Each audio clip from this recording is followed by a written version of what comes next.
కాళేశ్వరం ఎత్తిపోతల బ్యారేజీల్లో అవకతవకలపై న్యాయ విచారణ చేస్తున్న కమిషన్ గడువును మరోమారు పొడిగించనున్నట్టు తెలిసింది. ప్రస్తుత గడువు ఈ నెలాఖరుతో ముగియనుంది. ఈ ఏడాది మార్చిలో రాష్ట్ర ప్రభుత్వం కమిషన్ ఏర్పాటు చేయగా ఏప్రిల్ నుంచి విచారణ ప్రక్రియ ప్రారంభించింది.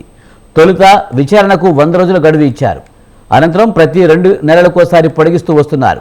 ఈ నేపథ్యంలో ప్రస్తుతం విచారణ కీలక దశకు చేరుకోగా మరికొంతమందిని విచారించాల్సి ఉండడంతో మరోమారు పొడిగింపు తప్పనిసరిగా మారింది.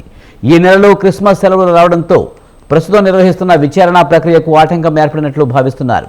ఇప్పటికే 100 మంది వరకు వివిధ స్థాయిల్లోని తాజా మాజీ ఇంజనీర్లు, ఈఎన్సీలు, ప్రైవేటు వ్యక్తులను కమిషన్ విచారించింది. సాంకేతికపరమైన విచారణ పూర్తి కాగా ఆర్థిక, ప్రభుత్వ స్థాయిలో విధి విధానాలకు సంబంధించి విచారణ ప్రక్రియను కూడా పూర్తి చేసింది. నిన్న మొన్న గత ప్రభుత్వంలో కీలక స్థానాల్లో పనిచేస్తున్న తాజా మాజీ ఐఏఎస్లు ఎస్కే జోషి, రజత్ కుమార్, స్మితా సబర్వాల్, సోమేష్ కుమార్, వికాస్ రాజ్, జస్టిస్ ఘోష్లను విచారించారు. ఆర్థిక వ్యవహారాలకు సంబంధించి ఆర్థిక శాఖ ప్రత్యేక ప్రధాన కార్యదర్శి రామకృష్ణరావును విచారించాల్సి ఉంది. అయితే ఆయన జైసల్మేర్లో జరుగుతున్న సదస్సులో పాల్గొనడంతో విచారణ నుంచి ప్రస్తుతం మినహాయింపు కోరారు. ఈ క్రమంలో జనవరిలో ఆయనతో పాటు మరో 15 మందిని విచారణకు పిలిచే అవకాశాలు ఉన్నట్టు తెలిసింది.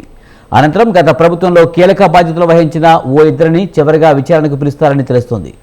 మరోవైపు కమిషన్ పలు విలువైన సమాచారాన్ని ఆధారాలతో సహా సిద్ధం చేసినట్లు సమాచారం.